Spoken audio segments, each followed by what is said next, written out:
AP cabinet డెసిషన్స్లో ఒక కీలకమైన decision sir, ముగ్గురు పిల్లలు ఉన్న వాళ్ళు కూడా స్థానిక సంస్థల ఎన్నికల్లో పోటీ చేయవచ్చు అని చెప్పి. నాకు తెలిసి ఎన్టీఆర్ హయాంలో అనుకుంటా సార్ ఈ రూల్ పెట్టారు, ముగ్గురు పిల్లలు ఉంటే ఎన్నికల్లో పోటీ చేయకూడదు అని చెప్పి. దాన్ని క్యాన్సిల్ చేస్తూ ఒక కీలకమైన క్యాబినెట్ డెసిషన్ తీసుకుంది. సో ఈ డెసిషన్ మీద మీ కామెంట్ అంటే ఇప్పుడు పిల్లలు ఎంతమంది ఉన్న దాన్ని బట్టి వాళ్ళు ప్రజలకు సేవ చేయగలరా లేదా అనేది డిసైడ్ చేద్దామా. సో ఇప్పుడు అలా అంటే ఎమ్మెల్యేకి మరి ఎంపీకి సో అన్ని పదవులకు కూడా ఎంతమంది పిల్లలు ఉన్నారన్నదే డిసిషనా. అంటే పిల్లలే లేరనుకోండి, వాళ్ళకి ఎక్కువ మార్కులు ఇద్దామా వెయిటేజ్, పెళ్ళే కాని వాళ్ళకి ఎక్కువ వెయిటేజ్ ఇద్దామా. అట్లా రాహుల్ గాంధీకి హైయెస్ట్ వెయిటేజ్ వస్తుంది ప్రైమ్ మినిస్టర్ అయ్యడానికి. సో అందుకని పెళ్ళే చేసుకోలేదు కనుక, పిల్లలే లేరు కనుక హైయెస్ట్ వెయిటేజ్ ఇద్దామా. సో మనకు అర్థం కావాల్సింది ఏంటంటే ప్రజలకు డిసెన్సిటీతో పాపులేషన్ అంటే అది కూడా ఎప్పుడు జనాభా పెరుగుతున్న సమయంలో డిసెన్సిటీగా వచ్చింది. ఇప్పుడు ఏమంటున్నారు, ఆంధ్రప్రదేశ్లో జనాభా ఆశించిన స్థాయిలో లేదు, ఎందుకంటే యంగర్ వర్క్ ఫోర్స్ వెళ్ళిపోతున్నారని. అంటే బిలో రిప్లేస్మెంట్ లెవెల్ ఏంటంటే జననాలు మరణాలు సమానంగా ఉంటే అది రిప్లేస్మెంట్ లెవెల్ అంటారు. అంటే ఎంతమంది యాడ్ అవుతున్నారో అంతమంది సబ్ట్రాక్ట్ అవుతున్నారు. కానీ జననాలు తక్కువ ఉండి మరణాలు ఎక్కువ ఉన్నాయి అనుకోండి ఓవరాల్గా, అప్పుడు ఏమైతుందంటే పాపులేషన్ రివర్స్ అవుతుంటుంది, తగ్గుతూ ఉంటుంది. ఈ ఇప్పుడున్న డెమోగ్రఫిక్ ట్రాన్సిషన్ ఏంటి అంటే కొత్తగా జననాలు తక్కువ ఉంటున్నాయి, దాంతో మనిషి సగటు జీవితకాలం పెరుగుతోంది. ఓవరాల్గా పాపులేషన్లో నాన్ వర్కింగ్ ఏజ్ వాళ్ళ షేర్ పెరుగుతూ వస్తుంది. ఇది ఎకానమీలో ప్రొడక్టివిటీని దెబ్బతీసి ఎకానమీలో చాలా ఇబ్బందులు తీసుకొస్తుంది. ఇప్పుడు జపాన్ అదే ఎదుర్కొంటుంది. జపాన్లో అయితే మీరు 70 years వాళ్ళు కూడా పనిచేసుకుంటూ కనబడతారు. అసలు వర్క్ ఫోర్స్ లేదు, పొలాలు వ్యవసాయం చేసేవాళ్ళు లేక పొలాలు పడావుగా ఉండిపోతున్నాయి. మిషన్లు తప్ప పరిశ్రమల్లో కూడా రోబోట్లే పనిచేస్తున్నాయి, ఎందుకంటే మనుషులు లేరు, పనిచేసే వయసులో ఉన్న వాళ్ళు మనుషులే లేరు.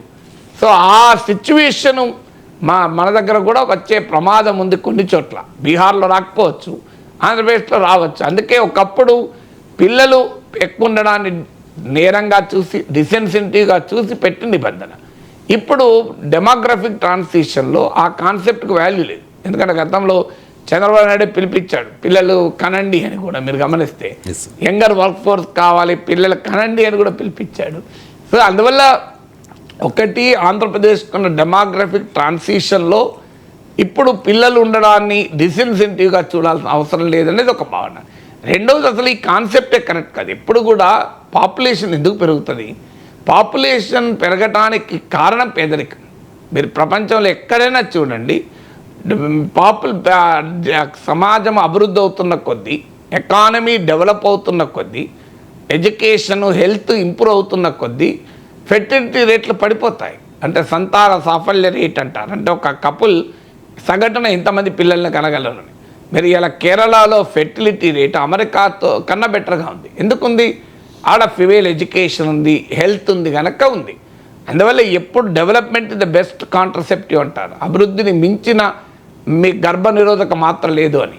అందువల్ల పాపులేషన్ కంట్రోల్కు కావాల్సింది economic development, social development, human development. అది వదిలేసి మేము పేదరికంలో ఉన్నారు కనుక పిల్లలు ఎక్కువ కంటుంటే ఆ పేదరికాన్ని మేము శిక్షిస్తాం అనే ధోరణి ఎప్పుడు కరెక్ట్ కాదు. వరల్డ్ వైడ్గా మీకు పేద కంట్రీస్లో, పేద ప్రజల్లో, పేద వర్గాల్లోనే మీకు పాపులేషన్ గ్రోత్ రేట్ ఎక్కువ ఉంటుంది. మీరు ఎందుకు పేద రాష్ట్రాల్లోనే పాపులేషన్ గ్రోత్ రేట్ ఎక్కువ ఉంటుంది, కారణం డెవలప్మెంట్కు జనాభాకు ఒక లింక్ అది.